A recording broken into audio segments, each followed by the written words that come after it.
প্রধানমন্ত্রীর কাছ থেকে আদেশ এনে দিতে হয়।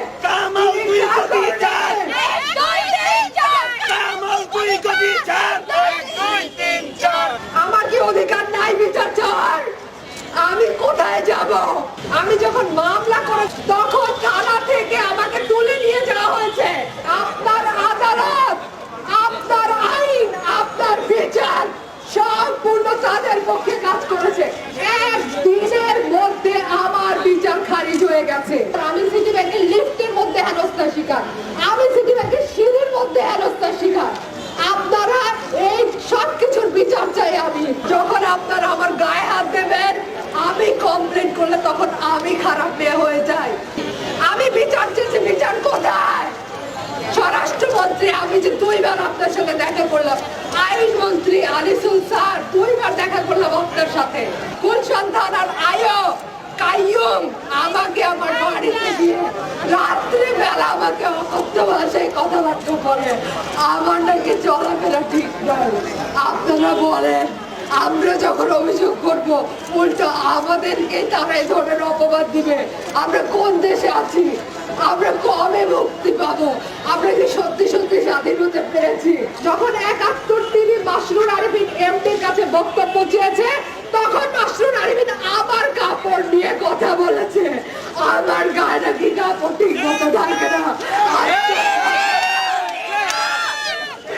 আমার কাছে সেই বক্তব্যের কপি আছে, 71 টিভির বক্তব্যের কপি আছে। আমি সিটি ব্যাংকে 9 বছর ধরে কাজ করেছি, 3টা প্রমোশন পেয়েছি। আমি 2002 সাল থেকে চাকরি করছি। আমি আমার ফ্যামিলির একমাত্র উপার্জনক্ষম ব্যক্তি। আমার মা অসুস্থ, আমার বাবা অসুস্থ। তারা আমাকে কি পরিমাণ নির্যাতন করেছে। টিভিতে রিমান্ড দিই, কেন আমরা বিচার পাচ্ছি না? আজকে কেন আমাদের রাজপথে আসতে হয়েছে? কেন? কি কারণে? আমরা কি এই জন্য মুক্তিযুদ্ধ করেছি? আমরা কি এই জন্য ভাষা আন্দোলন করেছি? আমরা এই জন্য শিক্ষিত হয়েছি? আমরা আমাদের মেধা বিকাশ করেছি এই দেশে, আমরা মেধা নিয়োগ করেছি। আমাদের রক্তের মধ্যে আমাদের মুক্তি সেরাদের রক্ত বিদ্যমান।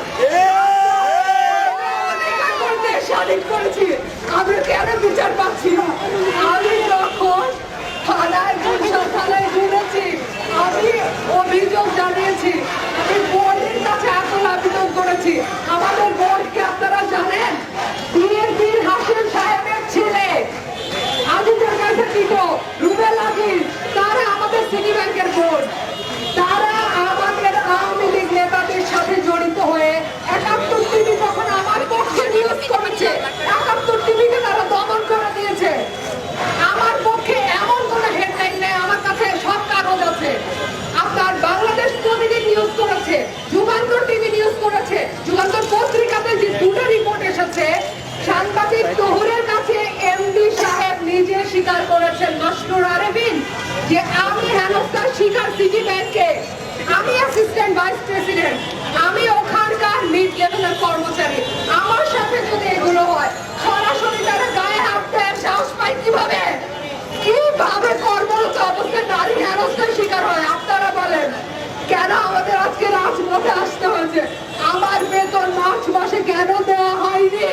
আপনারা তদন্ত করে দেখেন। আমি স্বরাষ্ট্রমন্ত্রী স্যারের কাছে গেছি, আমি আপনাদের আইজিপি স্যারের কাছে 18 সেপ্টেম্বর 2019 পত্র দিয়েছি। আমি স্বরাষ্ট্রমন্ত্রীর সাথে ব্যক্তিগতভাবে মিট করেছি তার বাসায়। স্বরাষ্ট্রমন্ত্রী বলেছেন প্রধানমন্ত্রীর কাছ থেকে আমাকে আদেশ আনিয়ে দিতে হবে।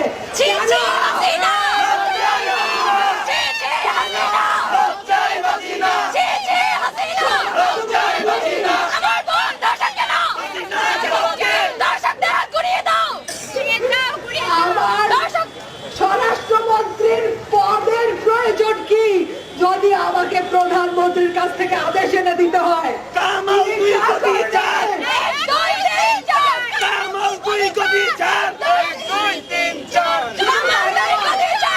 শুধু তাই নয়, আমি প্রধানমন্ত্রীর কাছে প্রধানমন্ত্রীর দপ্তরে পত্র দিয়েছি। আমার কাছে প্রত্যেকটা পত্রের কপি আছে, রিসিপ্ট কপি আছে। তার সচিব স্যারের কাছে পত্র দিয়েছি। তার এমন কোন অ্যাসাইনমেন্ট অফিসার নাই যাদের কাছে আমি মনিরা সুলতানা যাই নাই, বিচার চাই নাই। তাদের মধ্য থেকে একজন প্রধানমন্ত্রীর ব্যক্তিগত কর্মকর্তা আমাকে হুঁশিয়ারি দিয়েছেন, কারণ তিনি আপনার হাসেম স্যারের গ্রুপের লোকদের সাথে আটাক করেছেন। আমাকে হুমকি দেওয়া হয়েছে, আমাকে উনি জেল খাটাবেন। আমি যদি প্রধানমন্ত্রীর দপ্তরে বিচার চাইতে যাই, আমার কি অধিকার নাই বিচার চাওয়ার? আমি কোথায় যাব? আমাকে একটা নিরপেক্ষ সংস্থা দ্বারা দেখান। আমি কমিশনার স্যারকে 26শে সেপ্টেম্বর পত্র দিয়েছি। আপনারা কি জানেন, আমি যখন জিডি করেছি জুলাই মাসে, আমি যখন মামলা করেছি অগস্ট মাসে 2019 সালে, গত বছরে, তখন থানা থেকে আমাকে তুলে নিয়ে যাওয়া হয়েছে। তখন তারা ওই দিন আমার বিরুদ্ধে চাঁদাবাজির মামলা দিয়েছে। আপনি বলেন কি করে চাঁদাবাজি মামলা আমার বিরুদ্ধে হতে পারে, যখন আমি অভিযোগ করেছি দুইবার। যখন আমি জিডি করেছি 714 নম্বর জিডি গুলশান থানায়, কি হয়েছে জিডিতে? আমি যখন মামলা করেছি 18 আগস্ট 2019, তার বিচার কি হয়েছে? আপনার আদালত, আপনার আইন, আপনার বিচার সম্পূর্ণ তাদের পক্ষে কাজ করেছে। একদিনের মধ্যে আমার বিচার খারিজ হয়ে গেছে আর চাঁদাবাজি মামলা প্রতিষ্ঠিত হয়েছে। আমি যখন কোর্টে সারেন্ডার করেছি, তারা আমাকে জেলখানায় কাশিমপুর কারাগারে পাঠিয়েছে। কেন? আমি কি চাঁদাবাজ? আমার বিরুদ্ধে যখন 71 টিভি মাসরুর আরিফিন এমডির কাছে বক্তব্য চেয়েছে, তখন মাসরুর আরিফিন আমার কাপড় নিয়ে কথা বলেছে। আমার গায়ে নাকি কাপড় ঠিক মতো থাকে না। আমার কাছে সেই বক্তব্যের কপি আছে, 71 টিভির বক্তব্যের কপি আছে। আমি আপনাদের ছাত্র উন্নয়নের যে ছাত্র নেতাদের যে আপনাদের একটা ফেসবুক পেজ আছে, আমি ওখানে সব আপলোড করেছি। গতকালকে ঢাকা ইউনিভার্সিটির শিক্ষক সমিতির জেনারেল সেক্রেটারি স্যার আমাকে ফোন করে হুমকি দিয়েছেন আমি যেন ফেসবুকে কোনো রকম এই সমস্ত কিছু আপলোড না করি। শিক্ষকদের সমিতির জেনারেল সেক্রেটারি স্যার, আপনি কার পক্ষে? আপনি কি নারীদের অধিকারের পক্ষে, নাকি আপনি ওই স্বৈরাচার, নাকি ওই ধর্ষকদের পক্ষে? আপনারা বলেন। বোর্ড, আমাদের আইএফসি, ওয়ার্ল্ড ব্যাংক, আমাদের ডিরেক্টর, আমাদের চেয়ারম্যানকে প্রেসার দিয়েছেন। সিটি ব্যাংকের সর্বপ্রথম আমার কমপ্লেইনের কারণে আমাদের হ্যারাসমেন্ট বিরোধী পলিসি তৈরি হয়েছে সিটি ব্যাংকে, হ্যারাসমেন্ট বিরোধী কমিটি তৈরি হয়েছে সিটি ব্যাংকে। আমার কমপ্লেইনের বিপক্ষে, আমার কমপ্লেইনের জন্য এগুলো তৈরি হয়েছে। আপনার কত ধরনের আপনার সাক্ষী প্রয়োজন? সিটি ব্যাংকের প্রাক্তন এমডি সোহেল রেজা খালেদ হোসেনের কাছে আমি মনিরা সুলতানা কমপ্লেইন করেছি। আমাকে বলা হয়েছে চুপ থাকতে। কেন? কেন আমি চুপ থাকবো? আমি হেনস্থার শিকার। আমি সিটি ব্যাংকের লিফটের মধ্যে হেনস্থার শিকার, আমি সিটি ব্যাংকের সিঁড়ির মধ্যে হেনস্থার শিকার। আপনারা এই সব কিছুর বিচার চাই। আমি বাংলাদেশের জনগণ, আমি সঠিকভাবে শিক্ষিত হয়েছি, আমি সঠিকভাবে অধিকার প্রতিষ্ঠার ক্ষমতা, রাইট সব আমাদের আছে। আজকে মনিরার সাথে হয়েছে, কালকে এই বন্ধুদের সাথে হবে না, এমন কেউ গ্যারান্টি দিতে পারবেন? বাংলাদেশ এখন কোথায় আছে? আমরা কি আন্তর্জাতিক সংস্থার দ্বারস্থ হব? আপনার কাছে বিচার পাবো না প্রধানমন্ত্রী? আপনি কি জানেন না আমি দুইবার সংবাদ সম্মেলন করেছি? আমি ঢাকা রিপোর্টার্স হুমকি দিয়ে থেকে সে বিষয়ে একটু বলেন। আমাকে হুমকি দেওয়া হয়েছে সরাসরি এমডির পক্ষ থেকে। আমার কাছে সমস্ত কল রেকর্ড আছে। আমি ফারজানা রূপা আপার কাছে সব কল রেকর্ড দিয়েছি। আমাকে ব্যাংকের পক্ষ থেকে হুমকি দেওয়া হচ্ছে। আমার এলাকা কুষ্টিয়াতে আমার চেয়ারম্যানকে ফোন করে জানানো হয়েছে আমি নাকি ব্যাংকের থেকে টাকা পয়সা চুরি করে আমি শারীরিকভাবে খারাপ কাজে লিপ্ত। তারা যে মামলা করেছে চাঁদাবাজির, ওই মামলার এজাহারে লেখা আছে আমি নাকি রাতের পর রাত আবাসিক হোটেলে রাত কাটাই। আপনি বলেন আমি মামলা করার পরে আমার বিরুদ্ধে কেন এই সমস্ত অপবাদ?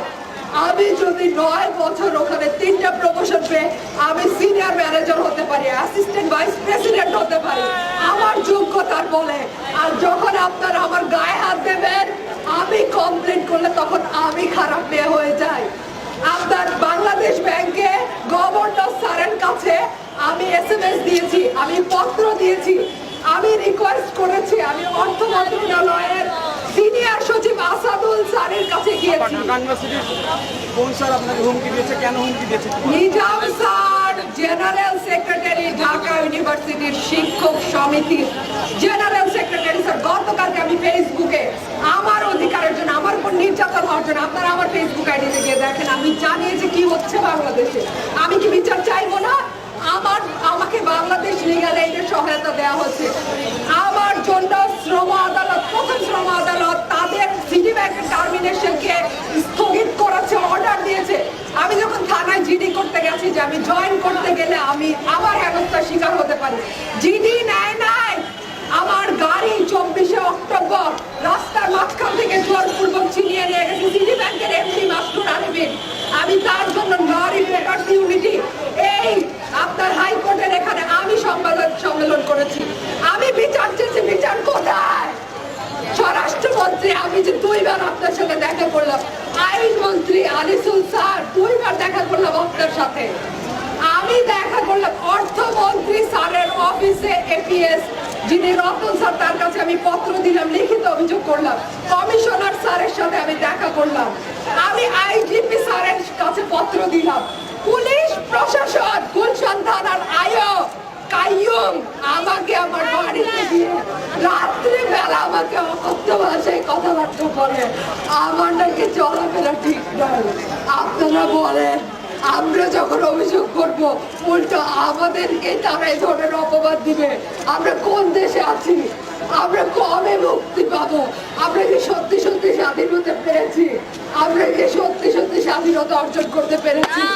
বলেন, আমাকে 2 বছর যাবত আমাকে কর্মহীন করে রাখা হয়েছে। শুধু তাই নয়, আমি যখন আমার বেতন চেয়েছি, আমি যখন আমার প্রভিডেন্ট ফান্ড 9 বছরের চেয়েছি, আমি যখন আমার গ্র্যাচুইটি চেয়েছি 9 বছরের, আমার কাছে সব এসএমএস এর রেকর্ড আছে। আপনারা কি প্রমাণ চান? আমি সব প্রমাণ দিতে রাজি। তারা আমাকে বলছেন আমাকে সমঝোতা করতে হবে, আমাকে দুঃখিত জানিয়ে তাদের কাছে ক্ষমা চাইতে হবে, তারপর আমার বেতন, আমার প্রভিডেন্ট ফান্ড, আমার গ্র্যাচুইটি দেওয়া হবে। কেন কেন কি দুঃখিত লিখে আমি পত্র দিব যে আমি অপরাধ করেছি? আমি কি অপরাধ করেছি? আর তাহলে আপনারা আমার অভিযোগের পূর্বে বিচার করেননি কেন? আমি ওই অভিযোগ করার পরে আপনাদের সব অভিযোগ, আমি রাতে বাইরে থাকি, আমি আপনার মাঝে মাঝে কাজে লিপ্ত, আমার অভিযোগের পরে কেন এগুলো বলছেন আপনি? তার আগে আপনি কোথায় ছিলেন? সিটি ব্যাংকের এইচআর কোথায় ছিল? সিটি ব্যাংকের বোর্ড কোথায় ছিল?